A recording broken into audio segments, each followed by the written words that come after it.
ಸ್ನೇಹಿತರೇ ನಮಸ್ಕಾರ. ನಾನು ರವೀಂದ್ರ ಜೋಶಿ. ಏನು ಅಂತ ಹೇಳಿ, ಯಾವ್ಯಾವುದು ಅಂತ ಹೇಳಿ, ಯಾವ ಸುದ್ದಿಯನ್ನು ಮೊದಲು ತಗೊಳ್ಳಿ, ಅದು ಭಾಳ ದೊಡ್ಡದಾದಂಥ ಸಂದಿಗ್ಧತೆ ಇವತ್ತಿನ ದಿವಸ. ನಿನ್ನೆ ಬಹಳಷ್ಟು ಬೆಳವಣಿಗೆಗಳು ಸಂಭವಿಸಿದವು. ಜೊತೆಗೆ ಎರಡು ಮಹತ್ತರವಾದ ಬಿಲ್ಗಳು ಪಾಸಾದವು. ಒಂದು ನಮ್ಮ ವಂದೇ ಮಾತರಂ ಬಿಲ್. ನೋಡಲಿಕ್ಕೆ ಇದು ಭಾಳ ದೊಡ್ಡದಾದಂಥ ಬದಲಾವಣೆ ಏನೇನು ತರಲಿಕ್ಕಿಲ್ಲ ಅಂತ ಮೇಲ್ನೋಟಕ್ಕೆ ಅನಿಸ್ಬಹುದು. ಆದರೆ ಈ ದೇಶದಲ್ಲಿ ಭಾರತ ಮಾತೆಗೆ ನಾವು ನಮಸ್ಕಾರ ಮಾಡಬಾರದು ಅನ್ನುವಂಥ ಒಂದು ದೊಡ್ಡ ಸಮುದಾಯ ಇರೋದರಿಂದ, ಮತ್ತು ನಮ್ಮ ಎಡಚರರು ಈ ರಾಷ್ಟ್ರಗಾಯನಕ್ಕೆ ಯಾವುದೇ ರೀತಿಯಾದಂಥ ವಿಶೇಷ ಮರ್ಯಾದೆಯನ್ನು ಕೊಡದೇ ಇರೋದರಿಂದಾಗಿ ಇಂಥದ್ದೊಂದು ಕಡ್ಡಾಯವಾಗಿ ಮಾಡುವ ಮತ್ತು ಅದನ್ನು ಪಾಲಿಸದೇ ಹೋದವರನ್ನು ಶಿಕ್ಷೆಗೆ ಗುರಿಪಡಿಸುವಂಥ ಬಿಲ್ಲನ್ನು ತರಬೇಕಾದ ಅಗತ್ಯತೆ ಇತ್ತು. ಇನ್ನು ಮುಂದೆ ಯಾರಾದರೂ ಭಾರತ ಮಾತೆ ನಿಮ್ಮ ಅಮ್ಮ ಅಂತಂದರೆ ಅಪ್ಪ ಯಾರು ಅಂತ ಕೇಳುವ ಹಾಗಿಲ್ಲ. ಮೊನ್ನೆ ತಾನೇ ಈ ಪ್ರಶ್ನೆಯನ್ನು ಕೇಳಿದ್ರು ಇದೇ ಜಂತರ್ ಮಂತರಲ್ಲಿ. ಧರ್ತಿ ಮಾ ಅಂತೀರಾ, ಭಾರತ್ ಮಾತಾ ಹಮಾರ ಮಾ ಅಂತೀರಾ, ಅಪ್ಪ ಯಾರು ಅಂತ ಕೇಳಿದ್ರು. ಅಂಥ ಉಲಕೋಚಿಗಳಿರುವಂಥ, ನೀಚರು ದುಷ್ಟರಿರುವಂಥ ನಾಡಿನಲ್ಲಿ ಇಂಥ ಕಾಯ್ದೆ ತರಬೇಕಾದದ್ದು, ವಿಧೇಯಕ ಮಂಡನೆ ಮಾಡಬೇಕಾದ್ದು ಅನಿವಾರ್ಯ ಆಗತ್ತೆ. ಜೊತೆಗೆ ಭಾಳ ಮುಖ್ಯವಾದಂಥ bill reformation of examination. Paper leak ಆಗಲಾರ್ದ ಹಾಗೆ ಅದಕ್ಕೆ ದಂಡಾರ್ಹಗೊಳಿಸುವ, ಅದನ್ನು ಕಠಿಣ ಶಿಕ್ಷೆಗೆ ಗುರಿಪಡಿಸುವ ಬಿಲ್ಲು. ರಾಹುಲ್ ಗಾಂಧಿಯವರ ಆಟವನ್ನು ನೋಡಬೇಕಾಗಿತ್ತು ನೀವು ನಿನ್ನೆ. ತನ್ನ ಕೋಳಿ ಕೂಗದೆ ಹೋದರೆ ಊರೇ ಹೇಳೋಲ್ಲ ಅಂತ ಮುದುಕಿಯ ಕಥೆ ಇದೆಯಲ್ಲ, ಆ ರೀತಿಯದಾದ ವರ್ತನೆಯನ್ನು ಆತ ಪ್ರದರ್ಶಿಸ್ತಾ ಇದ್ದರು.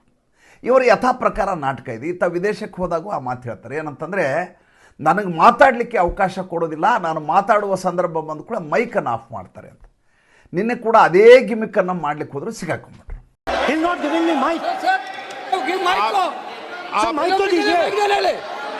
माइक दीजिए, लेकिन बोलेंगे आप। माइक नहीं है सर, माइक तो चालू है। बंद करें आप मानिए, लेकिन सदन की ತಾವೇ ಎಡಗೈಯಿಂದ ಬಟನನ್ನು ಒತ್ತಲಿಕ್ಕೆ ಹೋಗ್ತಾರೆ, ಬಟನನ್ನು ಒತ್ತಾರೆ, ಆದರೆ ಅದು ಆಫ್ ಆಗಲ್ಲ. ನನ್ನ ಮೈಕೆ ಆನ್ ಆಗಿಲ್ಲ, ನಾನು ಮಾತಾಡಿದ್ದನ್ನು ಕೇಳಲಿಕ್ತಾ ಇರಲ್ಲ, ಸ್ಪೀಕರ್ ಏನು ಮಾಡ್ತಾ ಇದ್ದೀರಿ ಅಂತ ಪ್ರಶ್ನೆ ಮಾಡಲಿಕ್ಕೆ ಶುರು ಮಾಡ್ತಾರೆ.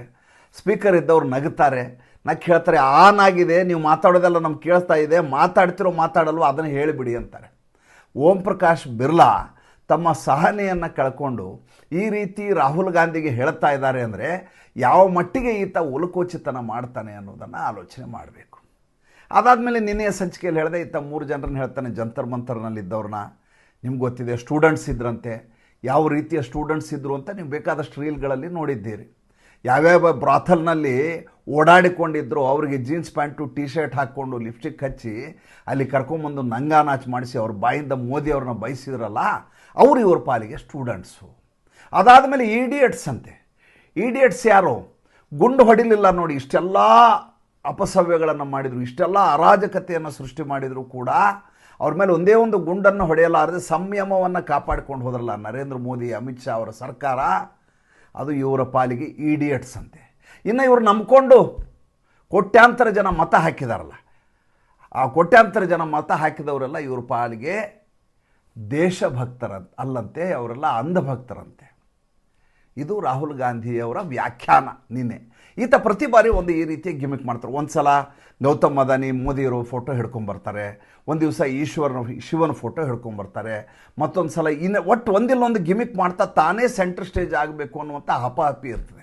ಪದೇ ಪದೇ ಓಂ ಬಿರ್ಲಾ ಅವರು ನಿನ್ನೆ ಹೇಳ್ತಾ ಇದ್ರು, ದಯವಿಟ್ಟು ವಿಷಯಕ್ಕೆ ಬನ್ನಿ, ಬೇರೆ ಏನು ಮಾತಾಡಬೇಡಿ, ಯಾವ ವಿಷಯ ಬೇಕೋ ಅದ್ರ ಬಗ್ಗೆ ಮಾತಾಡಿ. ಅಂದರೆ ಈತ ಅಸಂಸದೀಯವಾದಂಥ, ಎಕ್ಸ್ಪಂಜ್ ಮಾಡಬಹುದಾದಂಥ ನೂರಾರು ಶಬ್ದಗಳನ್ನು ಬಳಸ್ತಾರೆ. ಈತ ಎಷ್ಟು ದಡ್ಡ ಅಂದರೆ ಬೆಪ್ಪ ಅಂತ ನಾನು ನಿನ್ನೆ ಹೇಳಿದೆ. ಅಂದರೆ ಅಮಿತ್ ಶಾ ಹೇಳಿದ್ರಂತೆ ಅದಕ್ಕೆ ಪೆಲೆಟ್ ಗನ್ನಿಂದ ಗುಂಡು ಹೊಡೆದ್ರಂತೆ.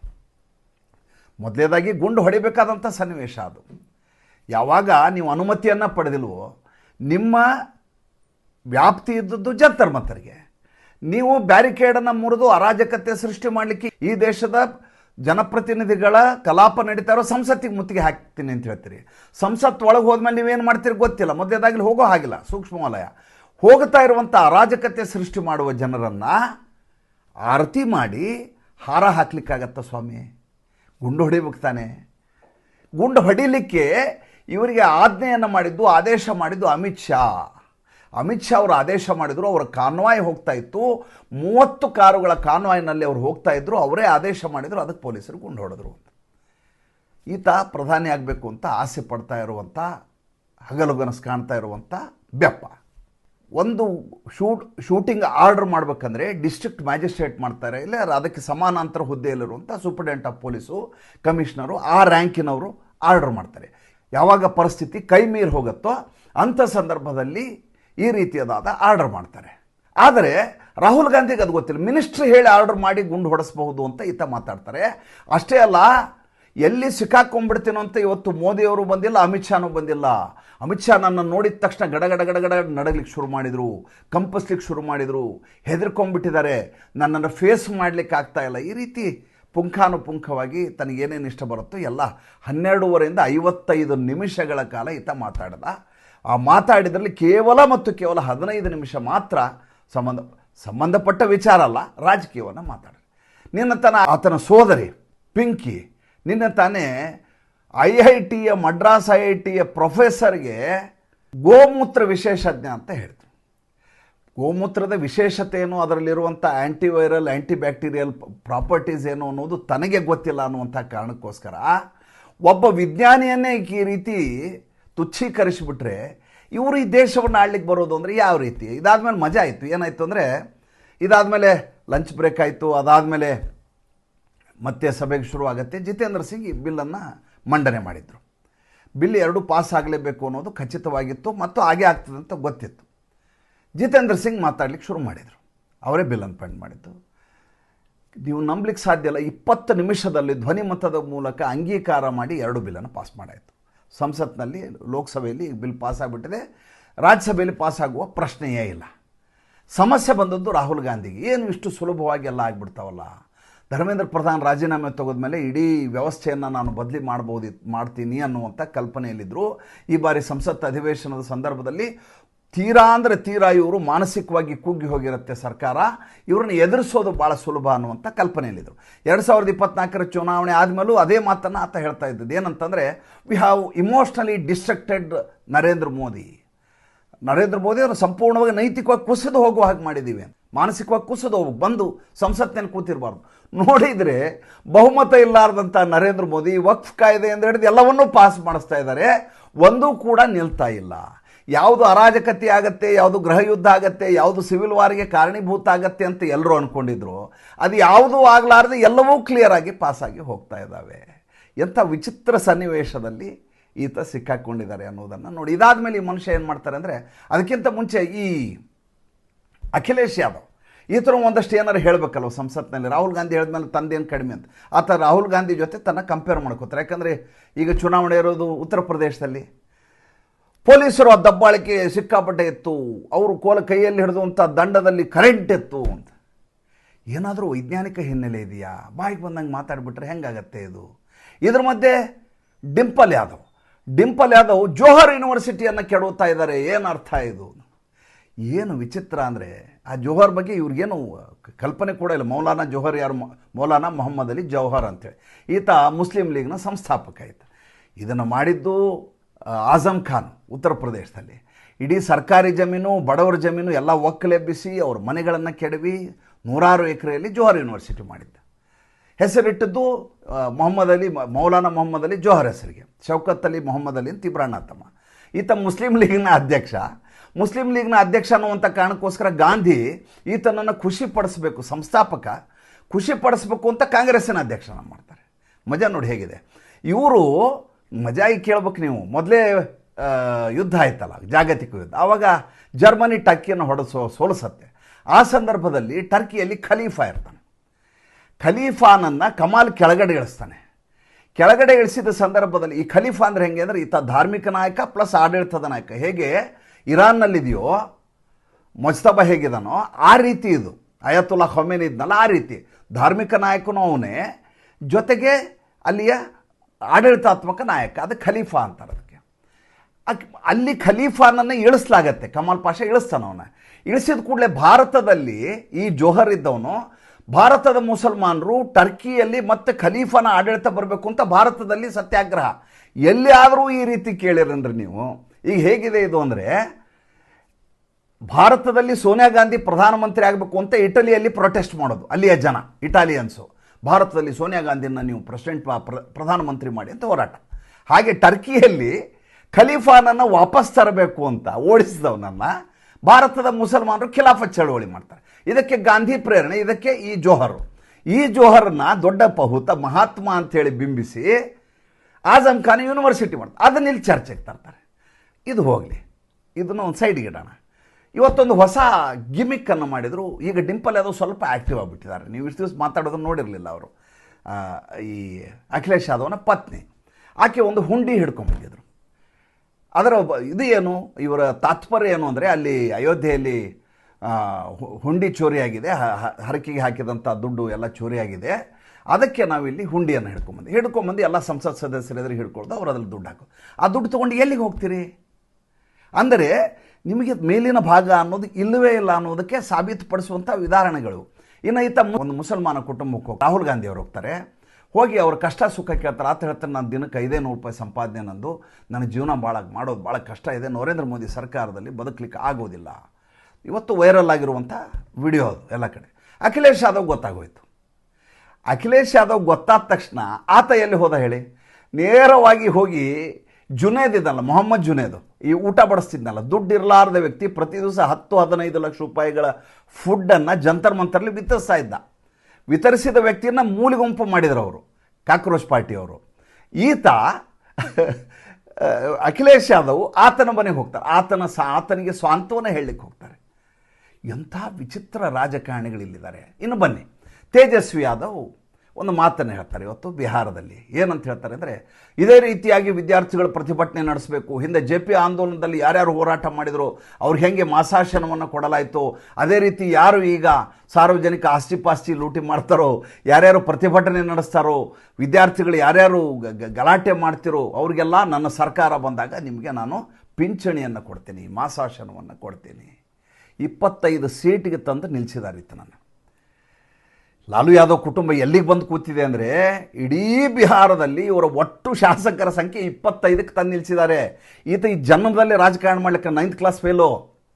ಆದರೆ ಇವರೆಲ್ಲ ಹೇಳೋದು ಹೇಗಿದೆ ಅಂದರೆ, ಈ ದೇಶದಲ್ಲಿ ಅರಾಜಕತೆಯನ್ನು ಸೃಷ್ಟಿ ಮಾಡಲಿಕ್ಕೆ ಬೇಕಾದಂಥ ಎಲ್ಲ ಅಜೆಂಡಾಗಳನ್ನು ಜನರಿಗೆ ಹೇಳಿ ಜನರಿಂದ ಸಾರ್ವಜನಿಕ ಆಸ್ತಿ ಪಾಸ್ತಿಯನ್ನು ಲೂಟಿ ಮಾಡಿಸುವ ಕೆಲಸವನ್ನು ಮಾಡ್ತಾರೆ. ಇನ್ನು ಇವ್ರ ವಿಚಾರಕ್ಕೆ ಬಂದ ಜಿರ್ಲೆ ಬಗ್ಗೆ ಹೇಳದೆ ಹೋದರೆ ನನಗೆ ಸಮಾಧಾನ ಆಗೋದಿಲ್ಲ. ಅಭಿಜಿತ್ ದೀಪ್ಗೆ ತಮ್ಮೂರಿಗೆ ಹೋಗ್ಬಿಟ್ಟಿದ್ದ ಮಹಾರಾಷ್ಟ್ರದಲ್ಲಿ. ಆತನಿಗೇನು ಕುಂಕುಮ ಹಚ್ಚಿ, ವೀರತಿಲಕ ಹಚ್ಚಿ, ಹಾರ ಹಾಕಿ, ಆರತಿ ಮಾಡಿ ಅವನು ಮನೆಗೆ ಕರ್ಕೊಂಡು ಹೋಗಿದ್ದೇನು, ಸಿಹಿ ತಿನ್ನಿಸಿದ್ದೇನು, ಎಲ್ಲ ಚಾನಲ್ನವರು ಕ್ಯಾಮ್ರಾದವ್ರು ತೊಗೊಂಡೋಗಿದ್ರು. ಈತ ಹೇಳ್ತಾನೆ, ತನಗೆ ತಾನು ದೊಡ್ಡ ಸೆಲೆಬ್ರಿಟಿ ಅನ್ಕೊಂಡ್ಬಿಟ್ಟಾನ ಈತ ಹೇಳ್ತಾನೆ, ನನಗೆ 1-2 ದಿವಸ ರೆಸ್ಟ್ ತೆಗೆದುಕೊಳ್ಳಿಕ್ಕೆ ಬಿಡಿ, ನನಗೆ ಖಾಸಗಿ ಜೀವನ ಇದೆ, ನಾನು 2 ದಿವಸ ಖಾಸಗಿ ಜೀವನ ಮಾಡ್ತೀನಿ, ದಯವಿಟ್ಟು ನನ್ನ ಸಂದರ್ಶನಕ್ಕೆ ಯಾರು ಬರಬೇಡಿ. ಯಾವ್ಯಾವ ವಿದ್ಯಾರ್ಥಿಗಳ ಮೇಲೆ ದಾಳಿ ಆಗಿದೆಯೋ, ಯಾವ ವಿದ್ಯಾರ್ಥಿಗಳನ್ನ ಹೊಡೆದಿದ್ದಾರೋ ಪೊಲೀಸರು, ಅವರೆಲ್ಲರನ್ನು ಬಿಡುಗಡೆ ಮಾಡಬೇಕು. ಮತ್ತು ಯಥಾ ಪ್ರಕಾರವಾದಂಥ ಇಲ್ಲಿ ಈ ಕಡೆ ಸೌರವ್ ಇಂಟರ್ವ್ಯೂ ಕೊಡ್ತಾನೆ ಅಜಿತ್ ಅಂಜುಮ್ಗೆ. ಈತ ಗೇ ಅಂತೆ, ನನಗೆ ಗೊತ್ತಿರಲಿಲ್ಲ. ಈತನ ಎಲ್ಲ ಮಾಹಿತಿಯನ್ನು ತೆಗಿಲಾಗಿದೆ. ಈತನ ಅಪ್ಪ ಅಮ್ಮ ನೇಪಾಳಿಗಳು, ಸೌರವ್ ದಾಸನ ಅಪ್ಪ ಅಮ್ಮ ನೇಪಾಳಿಗಳು. ಈತ ಗೇ ಆಯಿತಾ. ಆತನ ನಡವಳಿಕೆ ನೋಡಿದಾಗ ನನಗೆ ಅನುಮಾನ ಬರ್ತಾಯಿತ್ತು, ಈಗ ಖಚಿತ ಆಗೋಯ್ತು. ಈತ ಹೇಳ್ತಾನೆ, ಈ ಜಸ್ಟಿಸ್ ಇದ್ದಾರಲ್ಲ, ಇಂಥ ಜಸ್ಟಿಸ್ ಇದ್ಬಿಟ್ರೆ ದೇಶ ಹಾಳಾಗೋಗುತ್ತೆ ಅಂತ ಸೂರ್ಯಕಾಂತ್ ಅವ್ರಿಗೆ ನೇರವಾಗಿ ಅವ್ರ ಮೇಲೆ ದಾಳಿ ಮಾಡ್ತಾನೆ. ನ್ಯಾಯಾಂಗದ ವಿರುದ್ಧ ಒಂದು ಶಬ್ದ ಮಾತಾಡಲಿಕ್ಕೆ ನಾವು 100 ಸಲ ಯೋಚನೆ ಮಾಡ್ತೀವಿ. ನಾವು ಗೌರವದ ವ್ಯಾಪ್ತಿ ಒಳಗಡೆ ಎಲ್ಲಿಯೂ ಕೂಡ ಅದು ನ್ಯಾಯಾಂಗ ವ್ಯವಸ್ಥೆಗೆ ನಿಂದನೆ ಆಗಲಾರ್ದ ಹಾಗೆ ಹೇಗೆ ಮಾತಾಡಬೇಕು ಅಂತ ತಯಾರಿ ಮಾಡಿಕೊಂಡು ಅದನ್ನು ಚರ್ಚೆ ಮಾಡ್ತೀವಿ. ಆದರೆ ಈತ ಹೇಳ್ತಾನೆ, ಜಸ್ಟಿಸ್ ಸೂರ್ಯಕಾಂತ್ ಸರಿ ಇಲ್ಲ ಅಂತ ಈತ ನೇರ ಅವ್ರ ಮೇಲೆ ದಾಳಿ ಮಾಡ್ತಾನೆ. ಎಲ್ಲಿಗೆ ಬಂದು ನಿಂತಿದ್ದಾರೆ ಇವರು ಅಂದರೆ, ಈ ದೇಶವನ್ನು ಅರಾಜಕತೆಗೆ ತೆಗೆದುಕೊಂಡು ಹೋಗಲಿಕ್ಕೆ ಏನೇನು ಬೇಕೋ ಅದನ್ನು ಬಂದೋಬಸ್ತ್ ಮಾಡ್ತಾ ಇದ್ದಾರೆ. ಆಗಲಾರ್ದ ಹಾಗೆ ತಡಿಲಿಕ್ಕೆ ಆ ಕಡೆ ಅಮಿತ್ ಶಾ, ಈ ಕಡೆ ನರೇಂದ್ರ ಮೋದಿ ನಿರಂತರ ಹೋರಾಟ. ಇವತ್ತು ಅಂಥದ್ದೊಂದು ಬೆಳವಣಿಗೆ ಆಯಿತು. ಏನು ಬೆಳವಣಿಗೆ ಆಯಿತು? ನಮ್ಮ ಅಜಿತ್ ಡೋವಲ್ ಅವರು ಎಂಟ್ರಿ ಕೊಟ್ಟರು. ಇವತ್ತು ನೇರವಾಗಿ ಹೋಗಿ ಇವತ್ತು ಮಧ್ಯಾಹ್ನ ಇದ್ದಕ್ಕಿದ್ದ ಹಾಗೆ ಅಮಿತ್ ಶಾ ಅವರು ಕೊಟ್ಟು, ಇವತ್ತು ಅಮಿತ್ ಶಾ ಅವರು ಬರಲ್ಲ, ನರೇಂದ್ರ ಮೋದಿ ಅವನು ಬರಲ್ಲ. ಈ ರಾಹುಲ್ ಗಾಂಧಿ ಏನು ಅಂದ್ಕೊಂಡಿದ್ರು ಅಂದರೆ, ನನ್ನ ಭಾಷಣಕ್ಕೆ ನರೇಂದ್ರ ಮೋದಿ ಬಂದು ಕೂತ್ಕೋತಾರೆ, ಅಮಿತ್ ಶಾ ಬಂದು ಕೂತ್ಕೋತಾರೆ, ದಾಳಿ ಮಾಡಬೇಕು ಅಂತೆಲ್ಲ ಕಾಗಿದೆ. ನೀನು ಯಾವ ಗಿಡದ ತಪ್ಪಲು, ನೀನು ಯಾವ ತೀರ್ಮಾನ ಖಾನ್ ಅಂತ ಅವ್ರು ಕೇರೆ ಮಾಡಲಿಲ್ಲ. ಅಜಿತ್ ಡೋವಲ್ ಬಂದರು. ನೋಡಿ ಮಜಾ ನೋಡಿ, ಇಲ್ಲಿ ಇಷ್ಟೆಲ್ಲ ಗಲಾಟೆ ಆಯ್ತಲ್ಲ, ಒಂದು ವಿಷಯ ಭಾಳ ಜನರಿಗೆ ಗೊತ್ತಿಲ್ಲ. ನಾನು ಕೂಡ ಹಾಗೆ ಅಂದ್ಕೊಂಡಿದ್ದೆ. ಏನಂದರೆ, ದಿಲ್ಲಿಯ ಪೊಲೀಸ್ ವಲಯ ರಿಪೋರ್ಟ್ ಮಾಡ್ಕೊಳ್ಳೋದು ಯಾರಿಗೆ? ನಾನೇನು ಅಂದ್ಕೊಂಡಿದ್ದೆ ಅಂದರೆ ಗೃಹ ಸಚಿವಾಲಯಕ್ಕೆ ಮಾಡ್ತಿದೆ ಅಂತ ಅಂದ್ಕೊಂಡಿದ್ದೆ. ವಾಸ್ತವವಾಗಿರೋದೇನೆಂದರೆ ಅವರು PMOಗೆ ರಿಪೋರ್ಟ್ ಮಾಡ್ಕೊತಾರೆ. ಇದು ಯಾವಾಗ ಶುರುವಾಯಿತು ಅಂದರೆ 1984ರಲ್ಲಿ ಸಿಖ್ಖರ ದಂಗೆ ಆಯ್ತಲ್ಲ. ಆ ಸಿಖ್ಖರ ದಂಗೆ ಆದ ಸಂದರ್ಭದಲ್ಲಿ ಗೃಹ ಸಚಿವರು PV ನರಸಿಂಹರಾವ್ ಇದ್ದರು. ಆ ಸಂದರ್ಭದಲ್ಲಿ PMOಗೆ ರಿಪೋರ್ಟ್ ಮಾಡಿಕೊಳ್ಳೋ ಪದ್ಧತಿ ಶುರುವಾಯಿತು. ಅದೇ ಪರಂಪರೆ ಮುಂದುವರ್ಕೊಂಡು ಹೋಗ್ತಾ ಇದೆ. PMOಗೆ ರಿಪೋರ್ಟ್, ಈ ಅಜಿತ್ ಡೋವಲ್ ಕೂಡ NSA ಇದಲ್ಲ, ನ್ಯಾಷನಲ್ ಸೆಕ್ಯೂರಿಟಿ ಅಡ್ವೈಸರು, ಅವರು ಗೃಹ ಸಚಿವಾಲಯದ ಸಮನ್ವಯದಲ್ಲಿರ್ತಾರೆ. ಆದರೆ ರಿಪೋರ್ಟ್ ಮಾಡ್ಕೊಳ್ಳೋದು PMOಗೆ ಅವರು. ನೋಡಿ, ಇವೆಲ್ಲ ಶಿಷ್ಟಾಚಾರಗಳು ಗೊತ್ತಿರ್ಬೇಕು, ನಮ್ಗೆ ಗೊತ್ತೇ ಇರೋದಿಲ್ಲ. ಅಜಿತ್ ಡೋವಲ್ ಯಾವ ಅಮಿತ್ ಶಾ ಅವ್ರ ಜೊತೆ ಇವತ್ತು ಮಾತುಕತೆ ನಡೆಸ್ತಾ ಇದ್ದಾರೆ ಅಂದರೆ ಭಾಳ ದೊಡ್ಡ ಮಟ್ಟದ ಬೆಳವಣಿಗೆಗಳು ನಡೀತಾ ಇದ್ದಾವೆ. IB ಡೈರೆಕ್ಟರ್ ಬಂದು ಹೋದರು ಅಂತ ನಾನು ನಿಮ್ಗೆ ಹೇಳಿದೆ. ಮಹೇಶ್ ದೀಕ್ಷಿತ್ತು, ಬೇರೆ ಬೇರೆ ಬೇಹುಗಾರಿಕಾ ತಂಡದವ್ರು ಬಂದು ಮಾತಾಡ್ತಾ ಇದ್ದಾರೆ ಅಂತ ಹೇಳಿದೆ. ಇವೆಲ್ಲವೂ ಏನು ತೋರಿಸ್ತಾ ಇದ್ದಾವೆ ಅಂತಂದರೆ, ಈ ಖಾಲಿದ್ದು ಮತ್ತು ಶರ್ಜಿಲ್ಲ ಇದಾರಲ್ಲ, ಅದೇ ರೀತಿ 3 Idiots ಇದ್ದಾರೆ ನೋಡಿ, ರಾಂಕಾ, ದೀಪಿಕೆ ಇವರೆಲ್ಲ ಇದ್ದಾರಲ್ಲ, ಇವ್ರಿಗೆ ಅದೇ ರೀತಿಯಾದಂಥ ಒಂದು ಒಳ್ಳೆ ಟ್ರೀಟ್ಮೆಂಟ್ ಕೊಡಲಿಕ್ಕೆ, ಅವ್ರಿಗೆ ಒಳ್ಳೆ ಚಿಕಿತ್ಸೆಯನ್ನು ಕೊಡುವಂಥ ತಯಾರಿ ನಡೀತಾ ಇದೆ ಅಂತ ನನಗನ್ನಿಸ್ತಾ ಇದೆ. ಏನಾಗತ್ತೆ ಕಾದು ನೋಡೋಣ. ಮತ್ತು ಹೊಸ ಬಿಲ್ಗಳನ್ನು ಮಂಡನೆ ಮಾಡ್ತಾ ಇದ್ದಾರೆ. ಭಾಳ ದೊಡ್ಡ ಮಟ್ಟದ ಬೆಳವಣಿಗೆ ಆಗ್ತಾ ಇದ್ದಾವೆ. ಆಗಸ್ಟ್ 5, 2026 ನೆನಪಿಟ್ಕೊಳ್ಳಿ, ಭಾಳ ದೊಡ್ಡ ಮಟ್ಟದ ಬೆಳವಣಿಗೆ ಆಗುವ ಸಾಧ್ಯತೆ ಇದೆ. ಯಾಕೆಂದರೆ ಆಗಸ್ಟ್ 5, 2019ಕ್ಕೆ ಅಮಿತ್ ಶಾ ಅವರು ಆರ್ಟಿಕಲ್ 370 ಅನ್ನುವಂಥ ಅತಿ ದೊಡ್ಡದಾದ ಶಾಪದಿಂದ ಕಾಶ್ಮೀರವನ್ನು ವಿಮೋಚನೆಗೊಳಿಸಿದರು. ಅಂಥದ್ದೇ ಆದಂಥ ಮತ್ತೊಂದು ಕೌತುಕ, ಅಚ್ಚರಿ ಉಂಟಾದರೆ ಅಚ್ಚರಿ ಪಡಬೇಕಾಗಿಲ್ಲ. ಮತ್ತೆ ಮುಂದಿನ ಸಂಚಿಕೆಯಲ್ಲಿ ಹೊಸ ವಿಷಯ. ನಮಸ್ಕಾರ.